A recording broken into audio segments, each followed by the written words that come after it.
Hey, and welcome to my channel. My name is Beatrice Klokpah. I am a licensed clinical social worker. I am a practicing therapist, but more important than that, I'm a woman on a journey healing just like you. And if you are new to my channel, here's what you can expect from my videos, from my content. Essentially, you can see me like your cousin, your sister, your homegirl, the girl next door, who is just sharing her life with you and dropping some gems for you that I have picked up along the way, and also giving you perspectives as a licensed therapist that I think may help you along your journey too. The reality is I think too many of us are going through similar things, and there's not enough space for us to have conversation about the real. And especially as therapists, usually people don't get to see or understand or really get a full picture of therapists unless you know somebody, because it is difficult for many of us to share ourselves authentically, because I think there's a perceived idea that we have it all together, or that we should be acting a certain way because of our background and our training. And honey, that's just not the truth. Like, we're human just like you. And so I just want to share bits and pieces of my life. And my hope is to help you in your healing journey too. And know that you are not alone. All right, let's jump straight in. We got this. Okay, so I don't know where we got off on the wrong foot, but when did we start normalizing telling people things like, that man don't want you or that woman don't want you? Have y'all been seeing that, or is it just me? Like, that's like a new thing that relationship coaches and gurus are saying. And I'm just like, where is this preposterous language coming from? Like, why would you say that to somebody? Have you ever in your life been in a situation where you were wanting to be in a relationship with somebody, you wanted the relationship to go further, and that other person wasn't reciprocating, and somebody told you, that man don't want you, or they said, that woman don't want you? There is something to be said about telling the truth and reflecting to our loved ones what we see, but there are tactful ways to do it. Like, come on. Like, think about it for yourself. Would you want somebody to tell you that when you already feeling low? When somebody is already giving you the bare minimum?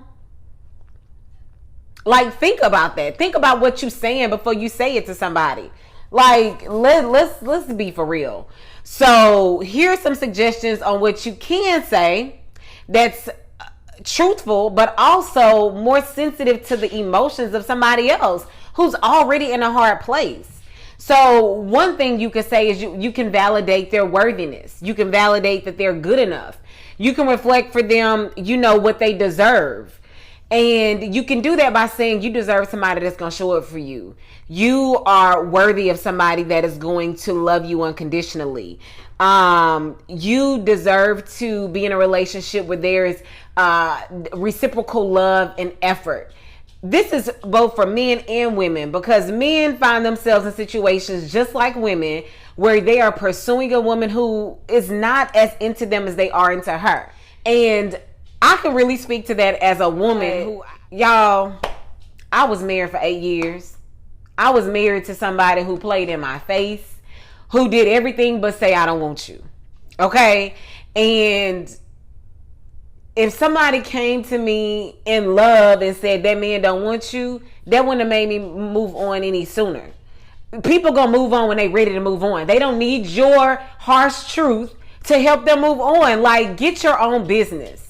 You don't have to talk to people like that. Like, it's just the truth. And what prompted this is I came across a video of a popular influencer, and he was saying this, and my natural reaction, it just made me cringe to think of somebody off Chase. Y'all know he stayed bugging me when I'm on my videos. Chase, go in the house, because I need some peace and quiet. But when I heard him say this, it literally made me cringe. I'm like, oh, what he's saying is true, but like, there are better ways of saying it.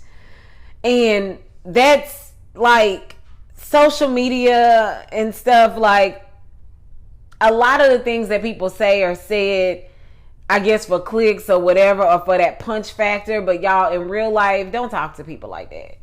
I actually had a friend well, somebody, let me say this, somebody that I know that told me that like a month ago when I was in a situation with this guy that I was talking to, and she was like, he don't want you, girl. He just don't want you. And I'm thinking, bitch, I know that. Like, do you think I needed to hear that from you? Like, give people time to get to the other side on their own. Like, in what world do you think talking to somebody like that is going to help? I don't know. Let me get off that soapbox. Let me move on. Okay. So when it comes to this thing about relationships and being in love with somebody or wanting to be in a relationship with somebody and they are not reciprocating, or we start seeing these red and yellow and orange flags or whatever the case might be, I really want to speak to this idea of what it means to love ourselves. And this is a journey that I have been on, that I'm still on, where I've learned that loving myself is deeper than going to get my nails done, getting my hair done, buying new clothes. Loving myself is the way I live out my life. Loving myself is the way that I embody my experiences. So, like, let's talk about this gentleman that I was dealing with not too long ago that you know, this young lady told me he didn't want me, you know.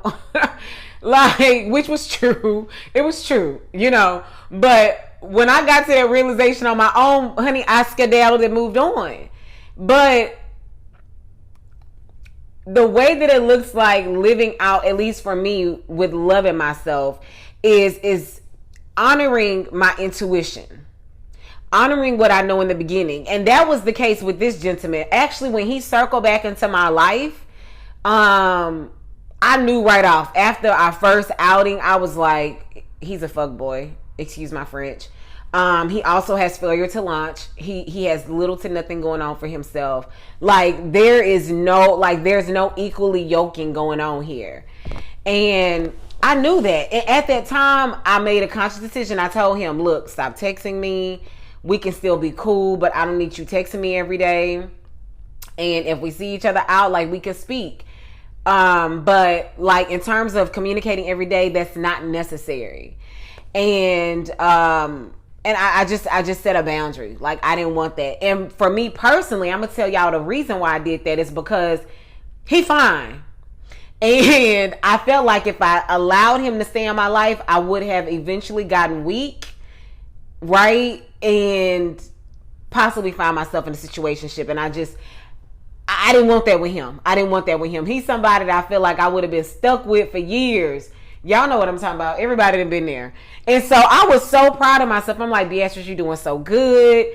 Like, you're setting your boundaries, you sticking to them. Like, for me, that was an act of loving myself. Now, he came back and said, you know, okay, I can respect your boundary around the romantic stuff, but I really like you as a friend. I would love to keep you in my life. No, duh. Child, I don't know why I said yes, but anyway, almost 2 years later, I found myself falling for this guy. Why? I don't know, because all the things that made me run in the first place were still there. They were still there. Now, I must tell you that our friendship was completely platonic. Like, I found him attractive, but I wasn't like sexually into him like that, because I am, what is the term? There's a term. I'll put it down in the video once I find it. But like, I'm attracted to like the intellect and the pursuit and like somebody that really got their shit together, basically. Like, you can't do too much for me. I don't care how fine you are, how much money you got. You can't do a lot for me if I feel like your character, your energy, your intellect, your spiritual discipline is not there. And I've run into men that got plenty of money, that want to spend it, that don't have character, that don't have like deep, meaningful conversation, like whatever. I just can't do it. That I'm just not built like that. I tried, and I'm not that chick. So anyway, I found myself falling for this guy. I already knew what the shindig was. Being his friend, I knew how he was handling these other women in the streets, and I was like, oh, po baby. I was just like, you probably talking to a few of my clients. I don't know, because honey, he was one of them, okay? And so I give you that backstory to say that was a process that I had to go through. Even when I talked to my spiritual director about like, why do I keep having these repeated experiences, particularly with men? And she shared with me, it is a reflection and it's a reminder for you to honor what you already know, to go back to your original truth. And honestly, when I listen to videos about manifestation and the law of attraction, sometimes I don't know if it's just me, but I feel like it's very shaming. Like I'm like they say you attract what you are. Now, what the hell that's supposed to mean? Like that's what I'm like. So you mean to tell me this person is a reflection of me? How? But what my spiritual director was sharing with me, and y'all, I don't know if she just giving it to me softly or what, but she was like, Beatrice, think about it. Like you intuitively already knew what the situation was, right? You ignored it. This has more to do with you understanding and being in alignment with your life purpose and getting sharper and clearer about intuitively what you know. It's not about your character. It's not about your worthiness for a good partner or somebody that will fully show up for you. It's about honoring your truth and what you're knowing on the inside. And I feel I honestly can receive that. I can digest that and I hope this frees somebody else too, because even as a therapist, when clients want to talk about the law of attraction and manifestation, I'm all about it. But I'll be honest, like there are parts of it where I'm just like, I don't understand this. Like I've had clients, both men and women, that have a lot of healing work to do. Okay, let me just say that. But have partners that love them, that are loving them to health. You know what I mean? Like that are walking with them through the stages of healing. And so that's kind of contradictory to this idea that you attract what you are, because if you are in a season where you feel very broken and not healed and like you got a lot of work to do, but then you have this other person that is a beautiful reflection and mirror for you about your worthiness, you get what I'm saying? Like I feel like we only lean into the law of attraction or this idea about manifesting from a place of deficit. And what I mean by that is if you attract something that you really don't want, naturally we start asking ourselves, well, why did I attract that? What is it on me? What is it about me, right? Like, is it just me?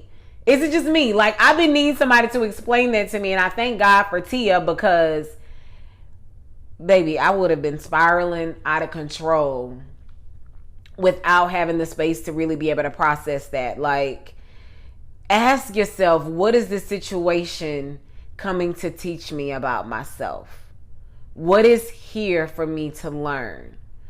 And it's not always about you not being worthy, you not loving yourself. For me, it was about not trusting myself. It was not trusting myself. I already knew. I didn't need nobody to tell me that men don't want you. That man wanted the kitty cat. That's all. That's all. And he would have skedaddled like he's done with all these other women that he has been with. Okay? So, men, the same thing goes for y'all. You know what you know when you deal with women. Men are intuitive too. If you take enough time to nurture that gift, it will get easier for you to pivot when you need to pivot. And that was a part of my big lesson in, when I was married. I got married when I was 23, fresh out of college, and y'all, this man played in my face so bad. It was so bad. Like, it was real bad. But I feel like he was one of my greatest teachers in life. And it's just like other guys that have come along that have been really good to me. And some men that have just not have the best intentions. You know what I mean? They've all been teachers. And honestly, that is the way that I look at relationships that have come and gone, or even some that have stayed, that are still in my life. That, these people come to be wise teachers for us. And it takes time to get to that place to see them that way. But really, that's what it is. They are part of that tuning fork that helps us realign ourselves with our God compass, with our inner knowing, with our life's path, with the work that we are intended to do here on this earth. And so I want to encourage you. I want to encourage you that if you find yourself stuck in cycles, I want you to look at it from a lens of abundance. Abundance from meaning like, what is this here to teach me? What is the wisdom that is available for me here? What is the work, inner work, that is requiring me to love myself on a deeper level, right? From a perspective of abundance. A perspective of lack will be, oh, I'm not good enough. Oh, this person is mirroring, my unworthiness. Oh, this person is reminding me of all of my wounding. Those things may be true, but is it helpful? No. Like, I feel like it just keeps us stuck and it keeps us feeling victimized. And I don't say that in a way to shame anybody. I've been there and I know what that feels like. You really do feel like, damn, I'm doing everything I can. Like, why do these people keep coming around? Like, go get, I get it. But we're not victims because we have the power to choose to see things different, to pivot. And oftentimes, since we're in this vein of relationships, we give the other person way too much credit. We give them too much power. If you are dealing with somebody that is not fully showing up for you, that's not really pursuing you, that's not really giving you time, that's not really reciprocating energy, instead of focusing so much on why they're not doing these things, take a step back and ask yourself, do I even want somebody like that? Take your power back. Stop asking these questions. Why don't they want me? You are wantable. You are wantable. Like, you are good enough and desirable. Keep yourself open. Make up your mind that you're going to keep yourself open for people and situations that are life-giving and reciprocal, and the energy is just on 10. Like, keep yourself open for that. You ask yourself, do I want him? Do I want her? Do I want this opportunity? Do I want to close this open door? Right? Like, take your power back. Stop always focusing on what that other person is doing and what that means about how they feel about you. What business it is of yours about how they feel about you? Especially if they ain't giving you much of nothing. Why care about what they think about you? What they think about you, what impact would they have on your humanity, on your character, other than make you feel worse about yourself? Leave their opinions where they at, in their own head, and you take your opinions and you move on down the road, honey. Stop giving people your precious time and energy. There's an artist called Toni Jones. Look her up on Apple Music or Spotify. She's bomb. Many of her albums are just nothing but affirmations. All of her albums that I listen to have been nothing but affirmations. And I love listening to them. And one of her songs is called Energy Budget. Baby, that song right there, put yourself on an energy budget. Sometimes we put ourselves on these diets and all this kind of stuff. You won't need no diet, maybe, if you put yourself on an energy budget and stop dealing with people that's stressing you, that's worrying you, that's triggering all these things that make you end up eating emotionally anyway. You might lose weight just by default because you cut them off. Like, it's just something to think about. So anyway, we got to tighten up our spiritual energy this year. We got to tighten up in the way that we're moving. We can't give too many people access to us.